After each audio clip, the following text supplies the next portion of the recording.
The AFC North is known for hard-nosed football. It's the land of the Bengals, the Ravens, the Steelers, and the Browns. Well, every division can't be perfect, but let's find out who the best of this division is. And guys, it's time now to go back to our new segment as we strive. Big G, gorgeous G over there, has decided to join the big leagues. He is officially creating a fandom. He loves NFL football, but he's never had a team. He's always been a loyalist to the Alabama Crimson Tide and whoever's got their players. But now he's decided to commit, and he is going to commit for life. So as we walk through the divisions, we're going to go division by division. He's going to choose a team from each division, and then at the end, we are going to pick his new NFL team. Last week it was the NFC North, and he took the Green Bay Packers over the objections of everybody. This week we're flipping sides. We're going to the AFC North. The AFC North, a hard-nosed division. You've got the Steelers, the Browns, the Bengals, and the Baltimore Ravens. And so we're going to kick it off with you, and we're gonna use the best for first. JT, tell me and tell Graham and tell the universe why anyone should be a Cleveland Browns fan. Well, I think based on his selection last week, this is a very fitting team for you. We look at the Cleveland Browns, a team that's been around since 1944, a team that for the first 40 seasons that they played, made it to the playoffs 22 times. A team that was strong, that had players like Jim Brown, players that like Blanton Collier, players that were phenomenal back in the 40s, back in the 50s, back in the 60s. And then you kind of had this trying time of 1995 to 1996. Any guess what that was? That's when team ownership decided, we don't like Cleveland anymore. We're going to move to Baltimore. Well, the Browns did make a comeback in Cleveland, and when they came back in 1999, unfortunately, they made it to the wild card in 2002, but didn't see the playoffs again until 2020. The Browns looking at modern day era. Let's talk a little bit about that. They made one of the worst trades of our era in grabbing Deshaun Watson. But if you're a fan of massages, he's your guy. They do have a defensive stud that I absolutely love in Myles Garrett. In fact, they get defensive studs quite often. Great linebackers. They've had great defensive backs. They can build a defensive side of the ball, but on the offensive side, they can't ever seem to pull it all the way together. Even though they maybe have the best pure running back in the league in Nick Chubb. Now, Chubb was out last year. He was hurt. I will say for our Bama bro over there is an uptick on this Brown selection for you. The Denver Broncos got rid of their headache in Jerry Jeudy. He is now a Brown. He's got Deshaun Watson throwing to him. He's really only got Elijah Moore over there as really the only competition in the wide receiver. But let me go a little bit nicer for the Browns because the Browns are sometimes hard to sell. But you guys know I love Madden. When you're actually playing the video game, no one expects you to get the Browns. But in Madden, the stats that they get on paper, they're a phenomenal team. Just when they hit the field, the game seems to fall apart. But based on last week, pick the Browns. They're the AFC Packers. Don't forget my guy, Amari Cooper. Mark Cooper. Amari Cooper. You know, when you said the worst trade of all time in the Browns, I thought it was going to be a multiple choice answer. Like, I mean, Pick your battle. I don't know how you could narrow it down to a single bad trade that the Browns front office has made right there. Certainly rough times there, but I'll give you this. I love the fact that the city of Cleveland loved the Browns so much that they sued the NFL, that they demanded that they be able to keep their team name and their team history. But the smart thing to do was like what Art Modell did when he took all of his players and moved to Baltimore to create the Ravens team in 1996. And that's who I'm talking about right now is the Baltimore Ravens. And I have I'm obviously a Bears fan. I do have a love for the Ravens, however, for a couple of reasons. Baltimore got their team back after the Colts moved on from Baltimore, and then they got their team back and they were forced to create a new team, the Baltimore Ravens, named after the infamous Edgar Allan Poe poem. And so, in the Ravens are a recent team. They were only established in 1996. But since that time, they've gone to the playoffs 15 times, and they've won 2 Super Bowls. And the number one thing I think about with the Ravens is I think about consistency.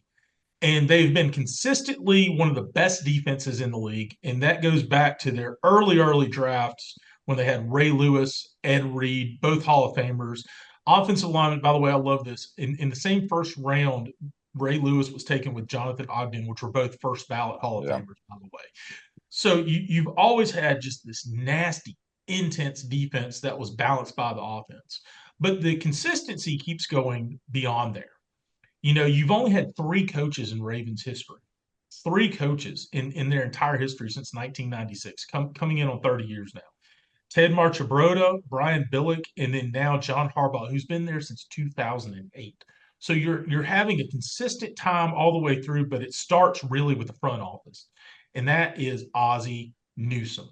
Ozzie Newsome, a Hall of Fame tight end, who is going to probably get another Hall of Fame for his time in the front office at the Ravens. Former Alabama player there, G. And a lot of people were talking at some point he would come back home to Tuscaloosa to be the athletic director down there. But why would he, after what he has built with the Ravens? If there's ever a Hall of Fame GM, someone who is probably the best to ever been, Ozzie Newsome is that guy. He was director of player personnel, then GM, and then in 2018 he retired from GM and went back to being vice president of player personnel. His fingerprints are all over this team. And to me, that's what has built it. That is the tradition, and that is the hard-nosed edge that they have. Now they've come across on offense too. Lamar Jackson is lighting up the scoreboards. They're putting the ball on the ground. They're running like a hard-nosed old-school team. They're constantly in the playoffs. They were very, very close to making the Super Bowl this year and saving us from the Swifty Bowl this year. The Ravens are an excellent team. They're always going to be a contender. And I'll tell you one more thing. Y'all know I love my books. There's an amazing book from the early 2000s. John Feinstein wrote a book called Next Man Up, where he followed the Baltimore Ravens around for a year. And if you want a glimpse in that 2001 NFL, and they opened the doors for him, talking about that mentality. That's the year that Deion Sanders came back and played with the Ravens. And it really, the inner workings, the coaches, the front office, and everything else. It's great read. It's great insight into the NFL. It's great insight to the Baltimore Ravens and how they do things. And because they are and always have been a contender, at least since 1996, half the time they've made the playoffs and they won 2 Super Bowls in that time. You cannot argue that the Baltimore Ravens are a winning combination here. I like that. There's something what you said there, 15-year span and the success. So I'm real big on legacy, but I don't have to go far back. And man, have they created a legacy. But there's in a short period of time. Extremely intimidating about the Ravens, the uniforms, the entrances, the Edgar Allan Poe. There is just some swag within that. And looking at DH, Derrick Henry in a Ravens uniform. Gary. Look, he looked intimidating in baby blue. Now you put him in black and purple. That guy may go off for the NFL season rushing record, even splitting with Lamar Jackson on the carries. I doubt it, but black and purple, by the way, what their opponents look like after they play the Ravens. Bingo. This year, both on offense and defense. One of the strongest defenses in our era. I mean, for sure, one of the strongest defenses.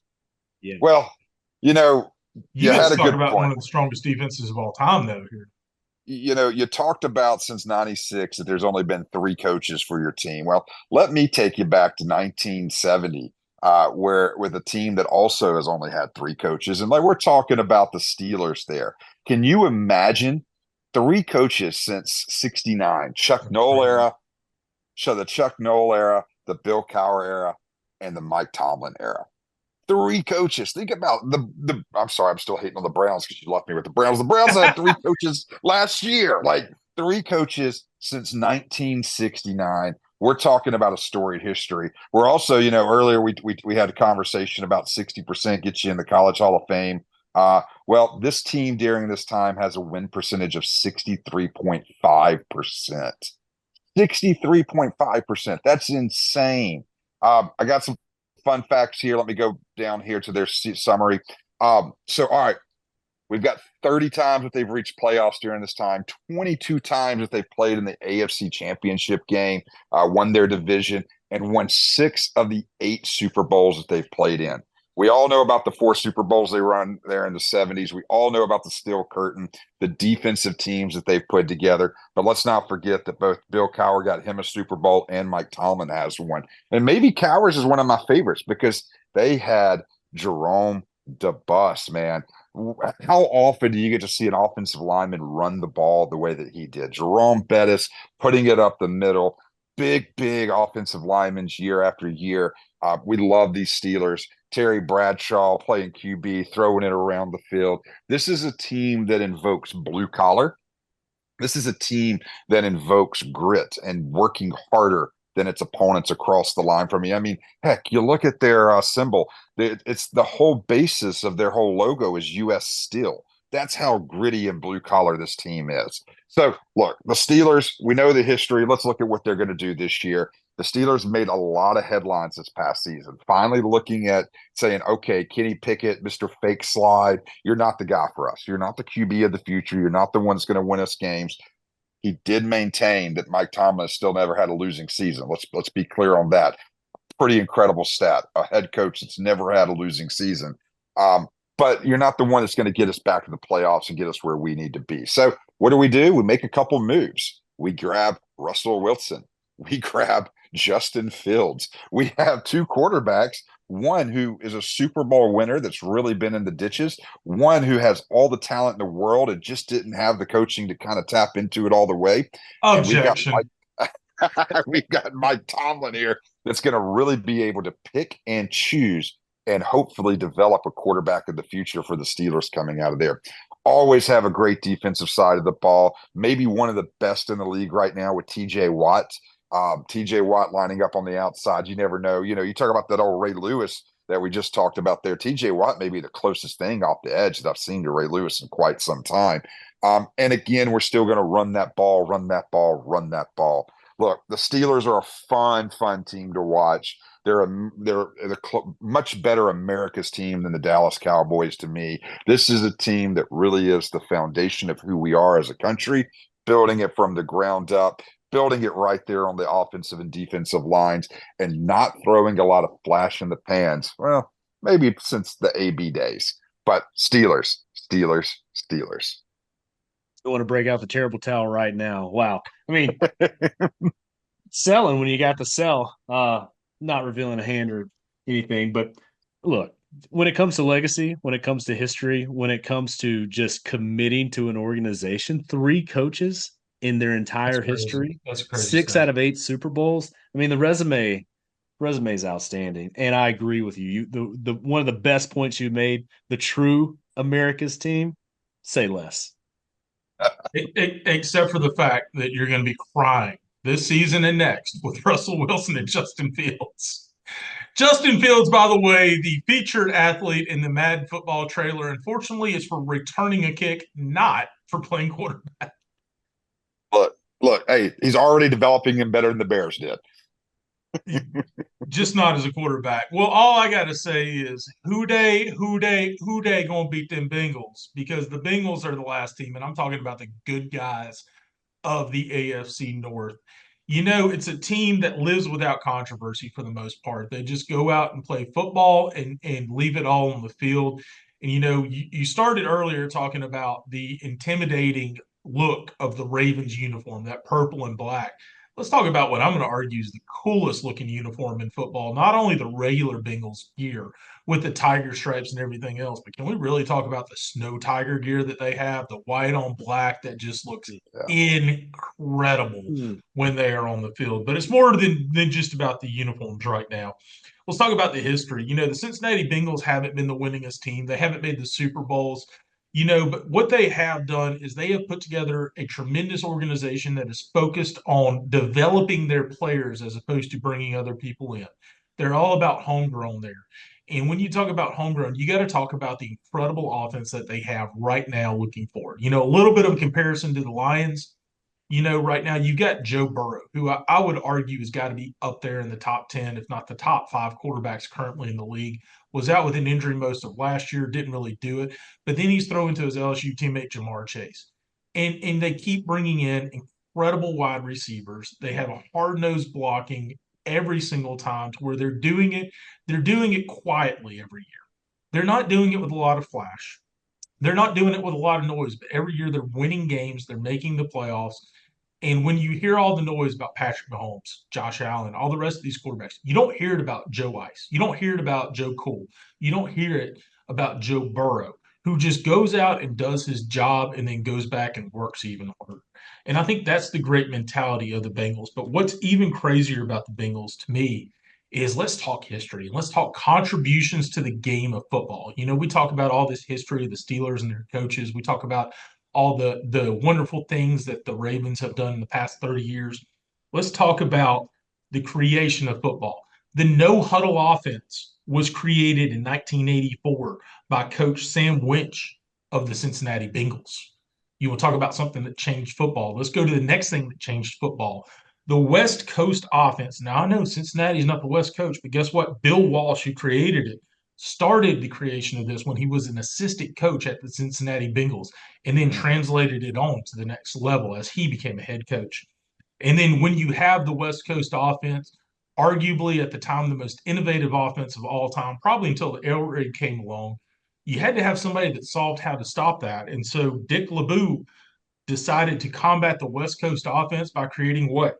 The zone blitz. All of these things were created at Cincinnati. All of them are in regular use in the NFL, in college football, and throughout every division. And they all started right there in Cincinnati. The only bad thing that you can say about Cincinnati, quite frankly, is Skyline Chili sucks. But other than that, great city, sucks. Great town, and great football. Yeah, the Bengals. There's something about those white tiger uniforms. They look so good. And they do. They do. Credit where credit's due. Cincinnati. Well, talk about a homegrown NFL. Yeah. Like if you're from the area, if you're from Kentucky, Cincinnati, Indiana, you're driven into these Bengals. I mean, it really is a local flair here. And they're trending up. I mean, they have absolutely trending up. So it's a very intriguing, very intriguing. Get in on the ground floor on the next team that everybody's going to love. Well, for a minute. For a minute. Well, Gorgeous G, we've made our pitch. What follow-up questions do you have from us that we can answer for you to help you move along in your decision right here? Oh, no follow-up needed. So we went to NFC North last week. Yeah. And I thought that was a really tough division. I know your guys' loyalty lies in the NFC North, but this division arguably is one of the toughest divisions in all of the NFL. I mean, this is, quite frankly, this could have been a top 3 in the Final Four, but you can't because you can only be one from this division. So that's what makes this really tough because there's a lot. So we'll start here. Process of elimination. I can't cheer for a team that's named after a turd. So we're going to take the Browns and we're going to flush them down. But I sold them so well. You did your best. But when you had to – I'm all about legacy. You didn't believe. When you got to go way back in the way back machine where I could have lived several lives, I just don't know that I can get behind that. And recent success can't really do that. Okay. And so let's keep this train moving here. And this is an early cut, and I hate to do this, but I got to cut the terrible towels. Why do I have to cut the terrible towels?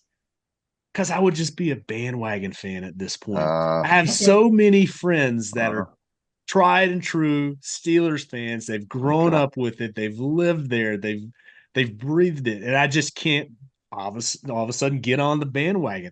I would love to be a Steelers fan. I mean, those unis, the black, the gold, the way they just get after it and just smash you. Hey, I'm all about that. I would actually have them as a team. I just can't do it because I would be the ultimate bandwagon fan after this to come on right here. And then we come down to another cut. And wait, before you do that, let's point out 2 teams left, my teams. 2 teams eliminated, your teams. Well, what that tells me is traffic from the Hamptons didn't do me any good here. I would go Steelers all the way. So don't take anything off of their resume. It's just it's a personal pride thing. And if I'm going to be able to sit down and have a beer with my friends and say I'm a Steelers fan, it will never pass off. It's going to be too many years to prove that. And then we go into Who Day. Who Day? And there's a Who Dat. But Who Day? Who says Day they was are the first? first. Well, Who Day was the first? I know. But when there's a Who Day and a Who Dat, and I'm going to have to be arguing for the rest of my life over which came first, Who Day, Who Dat, Who Day, Who Dat, who doesn't care? That's where I'm at. Who Day, who doesn't care? So the Bengals are going to get a cut. So that leaves me, if you can see the old background here, and I know you can't see it for our audio listen, but process of elimination. Give me the Ravens. Give me the legacy of intimidation. Give me all the tools that are finally coming into play here. I can get behind that. That's a brand that I can get behind on that intimidation factor. I'm in Baltimore several times a year, so it just makes sense that I'll just build in a road game. Road game for me. So give me the Ravens to the advance. Pack Attack, Ravens. Those are my two teams that have advanced. All right. Of course, If Derrick Henry hadn't gone there in the offseason, who would it have been? No. It still would have been the Ravens. Because it had to be the Ravens. It would have been the Ravens because of Ozzie Newsome, because he has to stay built by Bama. And so, yeah, great points. I really struggled with the Steel Curtain, and I really struggled with the Ravens. It really came down to those two teams. Cincinnati is a homegrown team. I have no ties to that area, so I can't raise my flag. All the respect in the world to the Bengals fans, though. Like, yeah, seriously, all respect. If you're making a list of great fan me, bases, that's got to be one of them. I'm not going to fit their profile. I can't. Other than that Skyline chili, it is awful. I can't stand. They love it, and I don't like it. They love terrible. it, so maybe that's a requirement to be a Bengals. Or they say Bengals with the Bengals. So there we are. I think the Ravens are going to adopt me. I can get behind that black. I don't hate this pick, and it's still purple. I mean, you didn't pick my Vikings last week, but at least you're getting to the right theme of colors now. All right. The Baltimore Ravens have advanced to join the Green Bay Packers in the next round. We're going to keep going down division by division until there is only one left. Until next time, CTT is out.